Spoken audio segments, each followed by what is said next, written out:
It's easy to understand that trolls disease can easily be represented by cats. The cats can tell you, feline cats can tell you if you are exposed to troll disease because it's the same infection as feline disease. In fact, in babies, when they're exposed to cats with feline disease, the baby starts to exhibit schizophrenic symptoms, one of pausal thinking, one of disorientation, disorganization that can affect the brain, feline disease or troll disease, and then obviously hepatic fever and liver fever, skin and eyes, and even obviously your hearing that can go with hepatic fever. That's the whole mental health diagnosis of schizophrenia could easily just be a misunderstanding of elderly disease. They call it earwax disease or elderly disease. Not the same as feline disease, a fungus.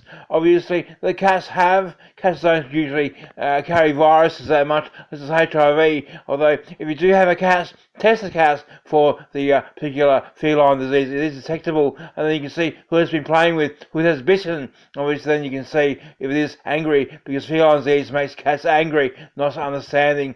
And the cats will avoid people who are trolls. Trolls and cats not get along at all. They counter each other, so they can't just so easily with cats like that. Obviously, the blood tests are necessary to cure the disease. Obviously, pen pal. If you haven't had it, call the health department immediately. This is contagious very much through that methods of cats, possibly dogs as well. Obviously, realise you catch it from the garden as well, even through postage. It's really quite a serious fungus. If it is a fungus, it is more of the complicated nature of ducks and geese, who said it's not in the food cycle as well. Obviously, this digging of dirt across the road for quite some time has brought a lot of dirt disease coming in, which is where it comes from, the dirt, obviously. There's cats playing dirt, and it's obvious to say that this is from the ground, obviously. Like you thought, mushrooms from the ground, mushrooms and dirt, obviously fungus, and then obviously troll disease.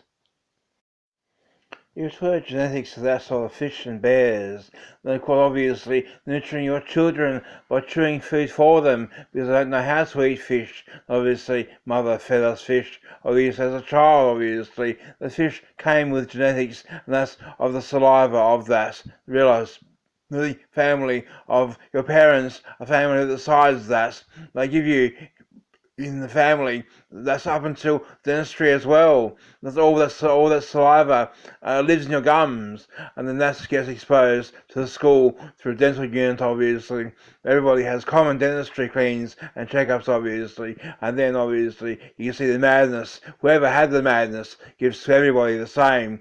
It becomes a communal disease, this saliva of the parents. As any of the parents then, in reverse, can develop bad gums and teeth, or the rest of the madness.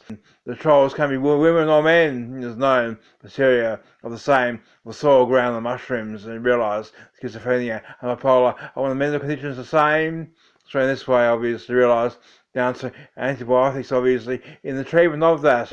To actually have to cure that by giving you an antibiotic of your gums. Obviously, and the cost of that is free. Yes, some money. You take a tooth unnecessarily, though. Well, they don't mean any harm. I'm sure it'll all come good one day. When knuckles come to joints, you realise what that means. It's because simply gums will come around, teeth will regrow. According to Oliver, it's all in the twists of the lemon. Clever things like this. I'm sure there'll be new bacteria